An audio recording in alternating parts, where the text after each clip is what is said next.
Hi class, this is section 4.4 and today we're going to do some factoring. The key difference for most of this lesson here is right here that a is going to be greater than 1. So the last lesson we talked about doing some factoring and usually our a was exactly 1. So on my notes here I need to fix a little bit. I need to write this is 30x squared times y over here. So I need to move that. So looking at number 1 right here, let's first look for our a right here in front of the x squared. And for this is 1 just like the last lesson, and a is 1. So we know our first thing is going to factor into x times x. Our last number, negative 8, we need to think of what are our factors of negative 8. And you could have 1 times 8. Or 2 times 4, and since it's a negative 8, we have to think which of those can I make one of them negative, and then when they add up, I get positive 7. Well, I can take these and make one negative. So I know this factors into x minus 1 times x plus 8. And that's what it factors into. Now, one thing we haven't talked a lot about is looking for a GCF. So remember, you should always look and see if there's a GCF that you can take out. Number 2 right here.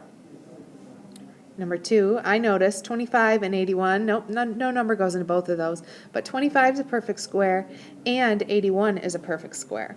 So the square root of 25x squared would be just 5x, and the square root of 81 is 9, so 9 times 9 would give me 81, but I know one of those 9s is going to have to be positive and one of them is going to have to be negative, so this is going to factor into 5x plus 9 times 5x minus 9. All right, number 3 here. So again, let's first look to see if there's a GCF. So my numbers are 12, 18, and 30. And I know 6 goes into all 3 of those. So I'm going to take out 6 because 6 is a GCF. I have x to the third, x squared, and x squared. Well, all 3 of these terms have an x squared in them, so I'm going to take out an x squared as well. So far I'm taking out a 6 and an x squared. This one has 1y, this has y squared, and this one has 1y. So they all have at least 1y, so I can also take out that 1y. So I am taking out 6 and x squared and a y. So this first term, if I divide that by 6x squared and y, those y's cancel. 12 divided by 6 is 2. And if I take out 2 of the x's, I have 1 left over, so it's 2x. Plus, the second term, 18 divided by 6 will leave me with 3. If I take out the x squared, I have no x's left. And if I take out one of the y's, I have 1y left over. My last one, I have minus 30 divided by 6 is going to leave me with 5. If I take out the x squared, I don't have any x's left. And I take out the y's, I don't have any y's left over either. So this is my factored form right here. Now notice I don't have an x squared inside. Right here, that's not an x squared, and that's a different variable. So I'm not going to be able to factor this any more than what I already have. Okay, so let's look at some factoring when a is greater than 1. Okay, so with these quadratics, there's nothing you can pull out of each term, so I'm not going to throw anything at you for that. We're just going to simplify them. And actually, I'll backtrack. This one is going to have a GCF, and so is this one. So just these first 3 aren't going to have a GCF in them. So here's, there's two different ways of factoring. You can do factoring by grouping, or you can use the snip method. That's the nickname that we've called it here at EK. So I'm going to show you the snip method. Both ways you start the same way. The snip method is just much quicker. It is one thing that you just have to memorize. So we're going to use the snip method. And for both of these, you have to think of what can I multiply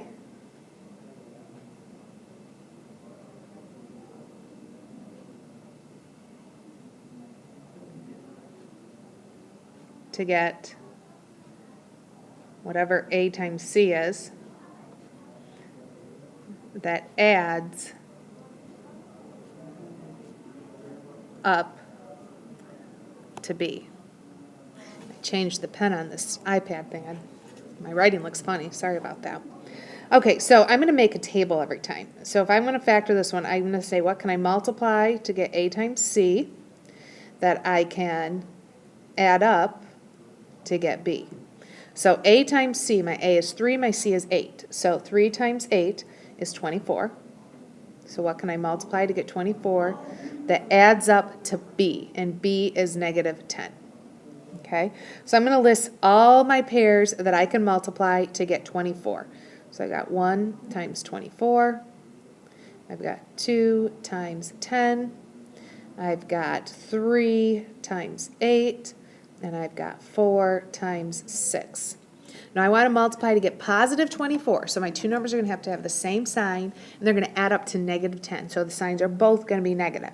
And if I think about it, the pair of numbers that I can give them both a negative sign and then they add up to negative 10 is 4 and 6.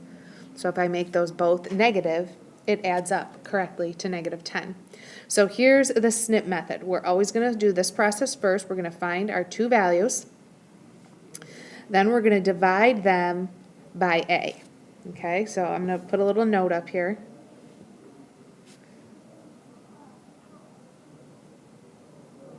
So find your two values.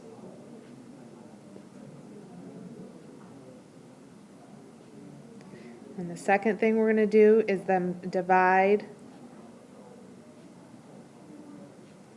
by a, and actually I'm going to put an x there because we're going to put the variable with it.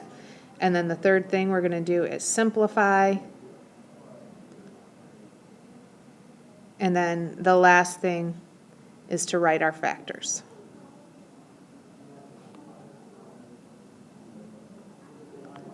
Okay, so these are basically the steps that we are going to do for this. So I found my two values, negative 4 and 6. So I'm going to write them, negative 4, negative 6. I'm going to do the second step. I'm going to divide them both by a times x. So a is 3, so I'm going to divide them both by 3x. Okay, third thing, I'm going to simplify them. Well, negative 4 over 3, that doesn't simplify. So this is in simplified form. 6 over 3, well, 3 goes into both. So that becomes negative 2 over x. And we're going to keep the negative sign with that top number. Okay, so here's my two simplified forms. Now this is how easy it is. I'm going to write my two sets of parentheses. My first one is going to be the 3x from the bottom and then the minus 4 from the top. And my second one is going to be the x from my other simplified fraction and then minus 2 from the top of it. And then this is how it factors. And if you went through and distributed, you would find, using FOIL, that if we use FOIL here, we end up with this. See, 3 times x is 3x squared. 3 times 3x times negative 2 is negative 6x. Negative 4 times x is negative 4x. So negative 6x plus negative 4x is negative 10x. Negative 4 times negative 2 is positive 8. So that simplifies correctly. Okay, so for the next one, try and pause the video and make your table. Okay, so you should have done this. What can we multiply to get AC? And a times c would be 4 times 5, that's 20. And then it's got to add up to b, and b is 12. So what can I multiply to get 20 that adds up to 12? So for 20, I've got 1 times 20. I've got 2 times 10. I've got 4 times 5. So which of those, if we're going to multiply to get a positive 20, so they have to have the same signs, and they add up to positive 12, so they're both going to be positive. Which of them can I make them both positive and they add up to 12? It's right here, positive 2 and positive 10. So I'm going to write those. I'm going to say 2 and 10, they're both positive. Okay, I'm going to divide them both by a times x. A is 4. I'm going to put an x with it. So 2 over 4, 2 goes into both. That reduces to 1 over 2x. So there's that one simplified. 10 and 4, 2 goes into both. So that's 5 over 2x. So there's my other simplified form. And now I'm just going to rewrite it. So I have 2x plus 1 times the quantity 2x plus 5. And again, if we went through and used FOIL, it would work out. And I'll show you that real quick. 2x times 2x is 4x squared. 2x times 5 is 10x. 1 times 2x is 2x. So 10x plus 2x is 12x. 1 times 5 is 5. So that works out correctly. Let's factor this last one here. So you can again pause the video and try this one on your own and come back and see if you did it right. So what can I multiply to get AC? AC, 6 times 15 is 90. And it's got to add up to B, which is 1. Okay, so it's positive, well actually it's negative 90. 6 times negative 15 is negative 90. They've got to add up to 1. So I know when they're going to add up to 1, and they multiply, give me a negative number. So a negative number means they have opposite signs. One positive, one negative. And if they're going to add up to 1, that tells me they just have to be one number different. So I'm going to know right away, 9 times 10, well that gives me 90. And if I make my 9 negative and my 10 positive, that would add up to positive 1. So those are my two numbers. So I've got negative 9 and 10. And if I divide them both by A times X, so divide them both by 6X, and then I need to reduce them both. 9 over 6, well 3 goes into both. That reduces to negative 3 over 2X. So I've got negative 3 over 2X.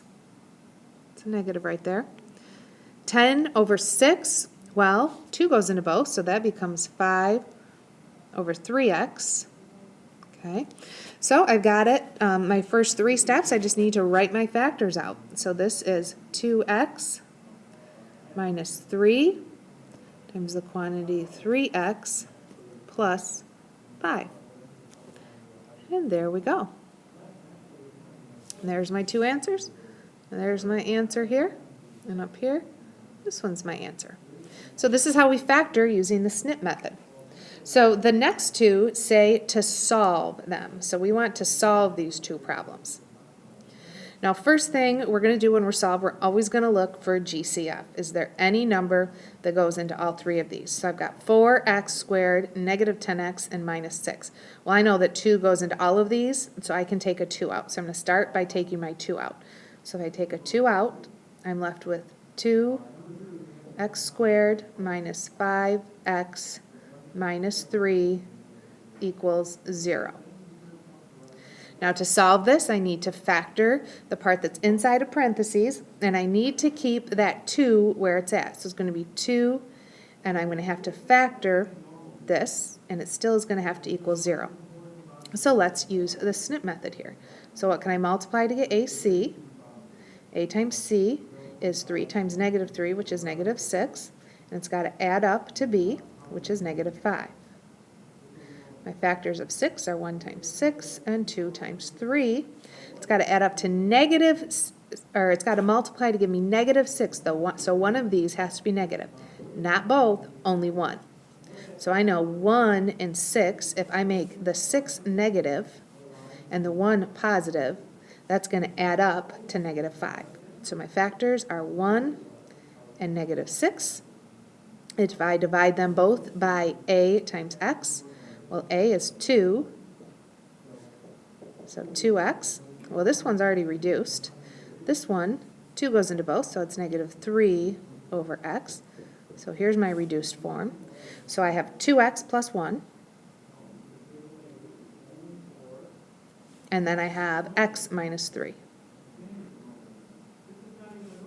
Okay. So now, remember back to last lesson, if we want to solve these, we need to take our 2 factors and set them both equal to 0, because we know that one of those things has to be equal to 0. So I can say 2x plus 1 equals 0, or x minus 3 equals 0. This one, if I add 3 to both, x equals 3. That's one possible option. Here, if I subtract 1 from both, so I have 2x equals negative 1. Divide them both by 2. And x equals negative 1/2. All right, so here are my 2 solutions for that problem right there. X equals negative 1/2 or x equals 3. For the next problem, we want to solve it, and again, you should always first look for any GCF. So I've got 21, 7 goes into that, 77x, 7 goes into that, 28, 7 goes into that as well. So I know I can take out a 7.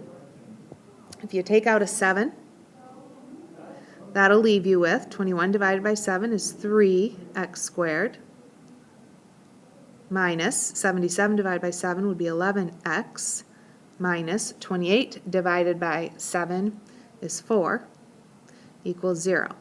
So on your own, I want you to go through and complete this problem. Factor it out, and then solve it.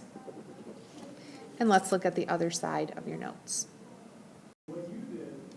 Okay, so let's put this all together. First of all, we're going to factor. So I first want to look for a GCF, and then I want to factor it. So negative 7x squared and negative 63x. Well, I know the negative 7 goes into both of these, and they both have an x as well. So you should be taking out a negative 7 and an x. And if I take a negative 7x out of the first term, I'm left with just an x. If I take a negative 7 out of the second term, I'm left with a positive. Notice it's a positive because negative 63 divided by negative 7 is positive 9. And I took the x out, so I don't have any x left. So I have negative 7x times the quantity x plus 9. The next one, what can go into all three of those numbers, 25, 60, and 35? Well, that's 5. And actually, we're going to take out a negative 5. Okay? So I'm going to take a negative 5 out. And if I divide all of those terms by negative 5, I'm left with 5y squared plus, actually divide 60 by negative 5, I have a negative 12y. And negative 35 divided by negative 5 is plus 7. So I simplified those. Now you need to go through and use the snip method to factor the inside. So I want you to pause the video and do number 2 on your own. Finish factoring that. Your answer should be negative 5 times something else. So pause the video and try that one on your own. Okay, so number 3 and 4, let's do these two problems. We are now going to solve these two. So if I want to solve them, I first have to factor them. And so first we'll look for a GCF. So 4, 17, 15, there is no GCF there. So let's use the snip method. What can I multiply to get a times c? And 4 times negative 15 is negative 60. And that adds up to b. It's got to add up to b, and b is negative 17. So my factors of 60, I've got 1 times 60, I've got 2 times 30, I've got 3 times 20. Well, 3 and 20, looking at those, there's a way to make those 17. And if I make one of them negative to get negative 60, that works out. So 3 and 20, and I'd have to make the 20 negative in order to make it add up to negative 17. So my two factors are 3 and negative 20. If I divide them both by ax, so divide them both by 4x, well, this one is already reduced. So I know one of my factors is 4x plus 3. And my other factor, 4 goes into both of those, so it becomes negative 5 over x. So my other factor is x minus 5, and that equals 0. This is the equation that I need to solve, so you now need to say 4x plus 3 equals 0, and x minus 5 equals 0. Solving these, I would subtract 3 from both here, so 4x equals negative 3. Divide both by 4, and x equals negative 3/4. So that's one of my solutions. You should go through and check it. It will work out if you check it out.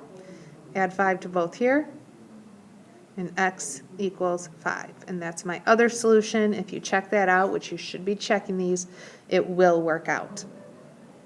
Number 4 looks crazy. There's stuff on both sides. What you have to remember is everything on one side. Okay, that's what you got to remember. So this minus 14y, I'm just going to add 14y to move it to the other side. And that minus 48, I'll add 48 to move it to the other side. So that makes these both cancel out. I have 0 over there, which is what I need. So I've got 3y squared, and I've got plus 36y, and then I've got plus 108. Well, I noticed right away those are all factors of 3. 3 goes into all of 3 of those numbers, 3, 36, and 108. So if you take a 3 out, you're left with y squared plus 12y plus 108 divided by 3 is 36. And that equals 0. Well, this is an easy one to factor because that number in front of y squared is 1. So I'm going to have 3 times, I'm going to have 2 sets of parentheses equals 0. So y times y, I know I'm going to have that as both my first numbers. What can you multiply to get 36 that adds up to 12? Well, 6 times 6. So it's y plus 6 times y plus 6. And those two are the exact same values, so really it's just y plus 6 equals 0 if I solve this. So y must equal negative 6. So there is my solution. So this is the end of this lesson. Make sure the ones that I told you to solve on your own, you do solve those ones on your own. And if you get stuck, make sure you ask me about them in class tomorrow. Have a great day.